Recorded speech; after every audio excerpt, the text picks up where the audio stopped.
Hello दोस्तों, एक बार फिर से स्वागत है आपके अपने चैनल प्लस स्टडी IQ पर। साथियों, एक बार फिर से आपके लिए lab technician MCQ question series लेके आ गए हैं और ये क्वेश्चन सीरीज नंबर हमारा 210 है। इससे पहले दोस्तों 209 सेशन ऑलरेडी हमारे कंप्लीट हो चुके हैं, जो अगर आपने नहीं देखे तो आप हमारे चैनल प्लस स्टडी IQ पे जाके देख सकते हैं। तो चलो स्टार्ट करते हैं आज का इम्पोर्टेंट सेशन में। हमारा फर्स्ट क्वेश्चन है PCR इज यूज टू, जो पॉलीमरेज चेन रिएक्शन होता है दोस्तों, ये हम किस में यूज करते हैं? क्या ऑप्शन ए है डिटेक्शन टारगेट प्लाज्मिड में, amplify small amount of DNA में, seal the cut end of the DNA, या क्लीवेज द बैक्टीरियल प्लाज्मिड। तो दोस्तों अगर हम PCR के बारे में देखें, PCR क्या होता है? PCR is a technology. क्या है? PCR टेक्नोलॉजी है इन मॉलिक्यूलर बायोलॉजी जो यूज की जाती है एम्पलीफाई सिंगल और few copy of piece of DNA to generate millions of copy of DNA। It was developed by Kary B Mullis. तो ये बहुत इम्पोर्टेंट यहाँ पे पॉइंट है। कई बार इसमें इसको डिस्कवर किसने किया था, डेवलप किसने किया था, तो ये क्वेश्चन बनता है। तो कैरी बी मुलिस ने इसको डेवलप किया था। तो दोस्तों हम PCR किस लिए करते हैं? Amplify small amount DNA। ठीक है, तो बी ऑप्शन इसमें राइट हो जाएगा।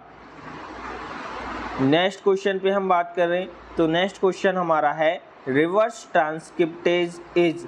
रिवर्स ट्रांसक्रिप्टेज क्या है? क्या DNA डिपेंडेंट RNA पॉलीमरेज है, या RNA डिपेंडेंट DNA पॉलीमरेज है, या DNA डिपेंडेंट पॉलीमरेज है, या RNA डिपेंडेंट RNA पॉलीमरेज है, या RNA पॉलीमरेज है? तो दोस्तों जो रिवर्स ट्रांसक्रिप्टेज होता है वो क्या होता है?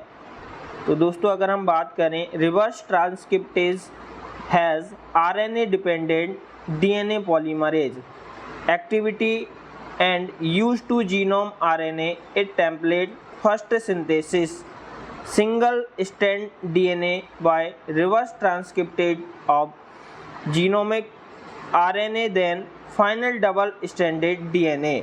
तो ये पूरा यहाँ पे प्रोसेस रहता है। Reverse transcriptase RNA dependent DNA polymerase होता है जो activity and use genomic RNA, ये किसका RNA का जीनोम यूज करके फर्स्ट टेम्पलेट सिंथेसिस करता है। वहीं सिंगल स्ट्रैंडेड DNA यहाँ पे बनाता है। वाई रिवर्स ट्रांसक्रिप्टेज होके जीनोमिक RNA और फाइनली डबल स्ट्रैंडेड DNA यहाँ पे बनाता है।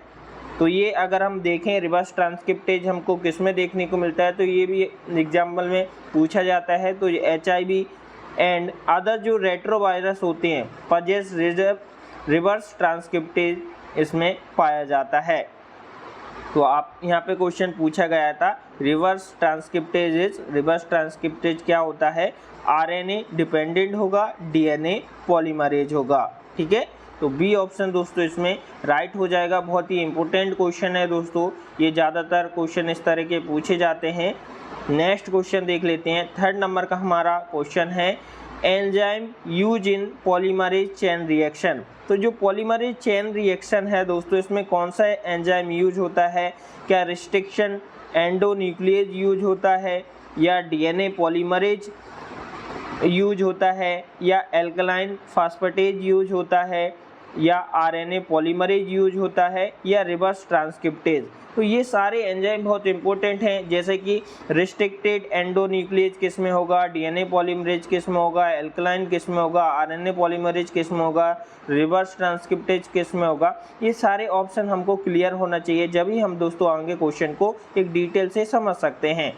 तो अगर हम बात करें दोस्तों, जो रिस्ट्रिक्शन एंडोन्यूक्लिएज होता है तो ये किस में रिक्वायर होता है? तो ये रिक्वायर होता है RFLP, यानी रिस्ट्रिक्टेड जो फ्रेगमेंट लेंथ पॉलीमराइजेशन में ये यूज होता है रिस्ट्रिक्शन एंडोन्यूक्लिएज। वहीं अगर रिवर्स ट्रांसक्रिप्टेज एंजाइम की बात करें तो ये रिक्वायर होता है रिवर्स ट्रांसक्रिप्टेज PCR, यानी RT-PCR में दोस्तों हम कौन सा एंजाइम यूज करते हैं? रिवर्स ट्रांसक्रिप्टेज का हम यूज करते हैं। वहीं एल्कलाइन फास्फेट बहुत इंपॉर्टेंट पॉइंट है। एल्कलाइन फास्फेट हम किसके लिए ज़रूरी होता है, तो ये एलाइजा मेथड जब हम करते हैं तो एल्कलाइन फास्फेटेज का हम यूज करते हैं।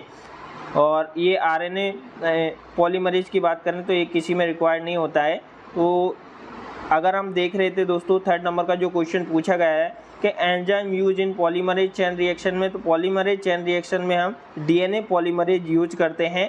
तो ये देखिए डीएनए पॉलीमरेज एम्पलीफाई करता है target gene 8 million of copy without denaturation. तो ये एक बहुत इंपॉर्टेंट फैक्ट है कि जो डीएनए पॉलीमरेज हम यूज करते हैं डीएनए की जो एम्पलीफाई करने के लिए, उसकी मिलियंस जो कॉपी बनाने के लिए, तो विदाउट ये डीनेचरिंग ये दोस्तों यहाँ पे एम्पलीफाई करता है। One of the basic requirement इसमें पीसीआर में हमको क्या क्या ज़रूरत रहेगी। अदर रिक्वायरमेंट की अगर हम बात करें, प्राइमर्स इसमें यूज होगा, न्यूक्लियोटाइड और मैग्नीशियम आयन। तो इसमें एक क्वेश्चन बनता है कि कौन सा आयन इसमें दोस्तों पीसीआर में हम यूज करते हैं, तो मैग्नीशियम आयन इंपॉर्टेंट आपको याद रखना है। अगर हम बात करें नेक्स्ट क्वेश्चन की, तो नेक्स्ट क्वेश्चन हमारा है 4th नंबर का। इसमें पूछा गया है all of the following are required in PCR except. तो दोस्तों ये दिए गए ऑप्शंस में सभी हम पीसीआर में ज़रूरी रिक्वायरमेंट होती है सिवाय एक के, एक्सेप्ट कोई एक ऐसा है जो पीसीआर में जिसका रिक्वायरमेंट नहीं होती है। तो ऑप्शन देख लेते हैं। ऑप्शन ए है deoxyribonucleotides, B option है थर्मोस्टेबल एंजाइम या डीएनए पॉलीमरेज, सी ऑप्शन है डाईडीऑक्सी राइबो न्यूक्लियोटाइड्स और डी ऑप्शन है magnesium single standard DNA template DNA.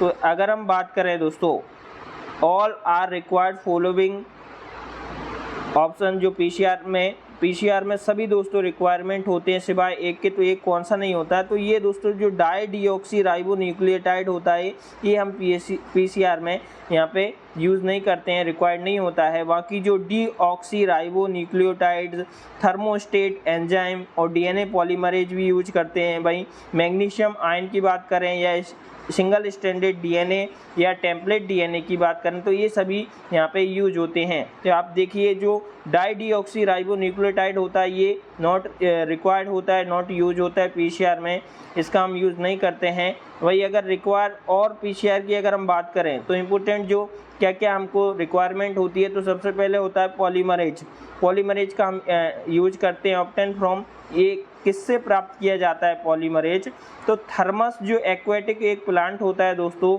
Which can with stand high temperature, ये हाई टेम्परेचर पर भी stand रहता है। वही अगर हम बात करें इसमें प्राइमर शॉर्ट्स ओलिगो न्यूक्लियोटाइड का भी यूज करते हैं complementary to small sequence of target DNA और deoxy nucleotide magnesium ion target DNA present in the sample. तो दोस्तों ये सारी रिक्वायरमेंट होती है हमें पीसीआर में, ये आपको याद रखना है क्या क्या रिक्वायरमेंट होती है, इससे क्वेश्चन पूछा ही जाता है। नेक्स्ट अगर हम बात करें दोस्तों यहाँ पे 5 नंबर के क्वेश्चन की, 5 नंबर का क्वेश्चन है हमारा। इसमें पूछा गया है chromosomal mutation can be identify all except, जो क्रोमोसोमल म्यूटेशन हम सभी से आइडेंटिफाई कर सकते हैं सिवाय एक के, एक्सेप्ट कौन सा है जिससे हम क्रोमोसोमल म्यूटेशन का पता नहीं लगा सकते हैं। ए ऑप्शन है सिंगल स्टैंडर्ड पॉलीमराइजेशन में, एग्रोजेल इलेक्ट्रोफोरेसिस से या डीनेचरिंग ग्रेडियंट जेल इलेक्ट्रोफोरेसिस से या डाईडीऑक्सी न्यूक्लियोटाइड ट्रेल सीक्वेंसिंग से। तो दोस्तों अगर हम बात करें क्रोमोसोमल जो म्यूटेशन होता है ये हम किस किस से आइडेंटिफाई कर सकते हैं, तो ये दोस्तों हम सिंगल स्टैंडर्ड जो पॉलीमराइजेशन होता है इससे हम आइडेंटिफाई कर सकते हैं। डीनेचरिंग ग्रेडियंट जेल इलेक्ट्रोफोरेसिस से भी हम क्रोमोसोमल म्यूटेशन यहाँ पे आइडेंटिफाई कर सकते हैं। डाईडीऑक्सी न्यूक्लियोटाइड जो ट्रेल सीक्वेंसिंग रहती है इससे भी हम दोस्तों क्रोमोसोमल म्यूटेशन हम आइडेंटिफाई कर सकते हैं। लेकिन जो एग्रोजेल इलेक्ट्रोफोरेसिस होती है इससे दोस्तों हम क्रोमोसोमल म्यूटेशन यहाँ पे आइडेंटिफाई नहीं कर सकते। एग्रोजेल का क्या यूज होता है, जो एग्रोजेल्स होती है use to separate the DNA by charge और बाय साइज, चार्ज और साइज के बेस पे हम डीएनए को सेपरेट कर सकते हैं इस प्रोसेस के द्वारा, एग्रोस जेल इलेक्ट्रोफोरेसिस के द्वारा। It is usually perform to visualise और amplify DNA after PCR what may be use preparative technique prior to use other method. इसमें अदर मेथड हम कौन कौन सी यूज करते हैं? Spectrophotometry, RFL, PCR, cloning, DNA sequencing, southern blotting, further characterisation. ये सारी टेक्निक्स दोस्तों हम जो जीन म्यूटेशन में आइडेंटिफाई करने के लिए हम पता कर सकते हैं, लेकिन एग्रोस जेल इलेक्ट्रोफोरेसिस ये हम सिर्फ इसमें डीएनए को चार्ज और साइज के बेस पर हम इसको सेपरेट कर सकते हैं। तो ये आपको याद रखना है। नेक्स्ट क्वेश्चन देखेंगे। नेक्स्ट क्वेश्चन है 6 नंबर का है। इसमें पूछा गया है कि जो नदन ब्लॉटिंग होती है is use for separation of, ये किसके लिए हम यूज करते हैं? तो नदन ब्लॉटिंग, कई बार हमने ये क्वेश्चन दोस्तों हम आपको एक्सप्लेन किया है कि जो सदर्न ब्लॉटिंग होती है, सदर्न ब्लॉटिंग से हम डीएनए सेपरेट करते हैं, वहीं नदन ब्लॉट से हम आरएनए सेपरेट करते हैं, और जो वेस्टर्न ब्लॉट होती है इससे हम प्रोटीन हम सेपरेशन करते हैं। ठीक है, तो ये सारी टेक्निक आपको याद होना चाहिए। किस किस से दोस्तों? Northern blotting detect of RNA और southern blotting is used detection of DNA, western blot use for detection protein. ये ऑप्शन दोस्तों बहुत इंपॉर्टेंट है, इससे क्वेश्चन यहाँ पे बनता है। तो नदन ब्लॉटिंग हम यूज फॉर सेपरेशन किसके यूज के लिए करते हैं? तो आरएनए के लिए। तो बी ऑप्शन दोस्तों इसमें राइट हो जाएगा। नेक्स्ट क्वेश्चन देख लेते हैं। नेक्स्ट क्वेश्चन है फॉर पीसीआर थर्मस एक्वाटिक जो plant is use to prepare. दोस्तों पीसीआर में, पीसीआर टेक्नोलॉजी में हम थर्मस एक्वाटिक जो प्लांट होता है इसका यूज किसके प्रिपेयर में करते हैं? थोड़ी देर पहले हमने एक्सप्लेन किया था कि जो थर्मस एक्वाटिक जो प्लांट होता है पीसीआर में, हम ये डीएनए पॉलीमरेज को प्रिपेयर करने में यूज करते हैं। तो दोस्तों ए ऑप्शन इसमें राइट हो जाएगा। ठीक है, देख लीजिए इसका यूज हम क्यों करते हैं। दी हीट स्टेबल होता है DNA polymerase enzyme use for PCR is drive from plant, जो थर्मस एक्वेटिक से हम इसको प्राप्त करते हैं। इम्पोर्टेंट यहाँ पे पॉइंट है, याद रखना है। 8 नंबर के क्वेश्चन की बात करें तो 8 नंबर के क्वेश्चन में पूछा गया है कि डीएनए हाइब्रिडाइजेशन यूज, जो DNA hybridisation is called, DNA hybridisation को क्या कहते हैं दोस्तों? जब भी हम डीएनए, अभी हमने थोड़ी देर पहले समझा था कि जो दोस्तों सदर्न ब्लॉटिंग होती है इससे हम डीएनए का सेपरेशन करते हैं, डिटेक्शन करते हैं। ठीक है, तो अगर हम बात करें यहाँ पे डीएनए हाइब्रिडाइजेशन किसके द्वारा किया जाता है? सदर्न ब्लॉटिंग के द्वारा डीएनए हाइब्रिडाइजेशन किया जाता है। वहीं नदर्न जो ब्लॉटिंग होती है इससे हम आरएनए का हाइब्रिडाइजेशन करते हैं, और जो वेस्टर्न ब्लॉट से प्रोटीन का हम हाइब्रिडाइजेशन करते हैं। वहीं ये भी दोस्तों जो ईस्टर्न ब्लॉट से भी क्वेश्चन बनता है कि ईस्टर्न ब्लॉट हम किस लिए करते हैं? तो ये दोस्तों प्रोटीन के लिए ही करते हैं, क्योंकि ये मॉडिफाई रूप है वेस्टर्न ब्लॉट का ही। वेस्टर्न ब्लॉट का मॉडिफाई रूप कौन सा है दोस्तों? ईस्टर्न ब्लॉट है। तो ईस्टर्न ब्लॉट से भी हम प्रोटीन को ही डिटेक्ट करते हैं। तो डीएनए हाइब्रिडाइजेशन को हम किस नाम से जानते हैं? सदर्न ब्लॉटिंग के नाम से दोस्तों हम जानते हैं। ए ऑप्शन आपका यहाँ पे राइट हो जाएगा। नेक्स्ट क्वेश्चन देखेंगे। नेक्स्ट क्वेश्चन है 9 नंबर का। इसमें पूछा गया है which organism grow in alkaline pH. दिए गए ऑप्शंस में से कौन सा एक ऑर्गेनिज्म है दोस्तों जो एल्कलाइन पीएच पर ग्रो करता है? क्लेप्सिला, विब्रियो, सीडोमोनास या ईकोलाई। तो दोस्तों जो विब्रियो होता है ये दोस्तों एल्कलाइन पीएच पर ग्रो करता है। 8.6 पीएच दोस्तों इसके लिए ग्रो करने के लिए अच्छा यहाँ पे पीएच माना जाता है। तो ये पीएच भी पूछ लिया जाता है कि जो विब्रियो कोलेरा है कितने पीएच पर ग्रो करता है? तो 8.6 पीएच पर यहाँ पे ग्रो करता है। तो एल्कलाइन पीएच की अगर हम बात करें विब्रियो, यानी वी ऑप्शन दोस्तों आपका राइट हो जाएगा। नेक्स्ट क्वेश्चन देखेंगे। नेक्स्ट क्वेश्चन है दोस्तों कैप्सुलेटेड ऑर्गेनिज्म। दिए गए ऑप्शंस में कैप्सुलेटेड ऑर्गेनिज्म कौन सा है? कैंडिडा, क्लेप्सिला, प्रोटियस, क्रिप्टोकोकस या हिस्टोप्लाज्मा। तो दोस्तों अगर हम बात करें कैप्सुलेटेड ऑर्गेनिज्म की, तो कैप्सुलेटेड ऑर्गेनिज्म में एक तो आएगा यहाँ पे क्लेप्सिला और एक क्रिप्टोकोकस। ये दोनों दोस्तों कैसे ऑर्गेनिज्म हैं? कैप्सुलेटेड ऑर्गेनिज्म है।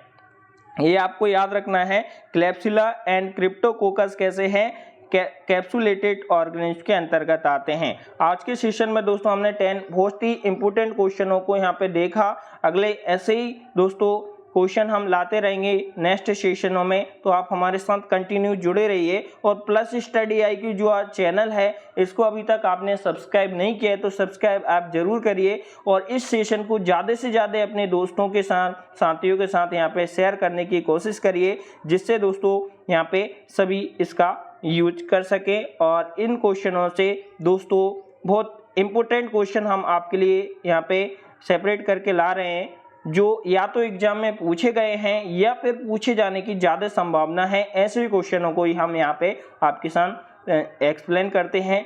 ये सेशन अगर हम बात करें दोस्तों, आज का सेशन नंबर हमारा 210 नंबर का है, यानी 209 सेशन ऑलरेडी हमने कंप्लीट कर लिए हैं। बहुत लॉन्ग जर्नी है, तो वो पुराने सेशन को भी आप जरूर जाके देखिए और अपना रिवीजन करिए। और जो भी आपको डाउट लगता है तो आप हमारे कमेंट बॉक्स में कमेंट कर सकते हैं। साथ ही हमारे टेलीग्राम चैनल को भी ज्वाइन कर सकते हैं। टेलीग्राम चैनल जो है दोस्तों वो हमारा प्लस स्टडी IQ के नाम से ही है, जो इस वीडियो के डिस्क्रिप्शन बॉक्स में लिंक में मिल जाएगा, या डायरेक्ट आप प्लस स्टडी IQ यहाँ पे टेलीग्राम पे सर्च करते हैं तो सर्चिंग में भी आपको मिल जाएगा। तो वहाँ भी आप इसको दोस्तों ज्वाइन करके रखिए। और ऐसे नए नए जो क्वेश्चन है दोस्तों, आपको लगता है किसी पेपर को एक्सप्लेन करना है तो आपको आपके पास जो भी पेपर है, पुराने ओल्ड पेपर हैं जो लैब टेक्नीशियन के कॉम्पिटिटिव एग्जाम में दिए गए पूछे गए हैं, उन क्वेश्चनों को और पेपर को हमारे सेंड भी कर सकते हैं ग्रुप में। प्लस स्टडी IQ जो टेलीग्राम चैनल है उस पर भी शेयर कर सकते हैं, ठीक है। और हमारा जो कॉन्टैक्ट नंबर है उस पर भी शेयर कर सकते हैं। आज के लिए दोस्तों इतना ही, मिलते हैं नेक्स्ट सेशन में। Thank you so much.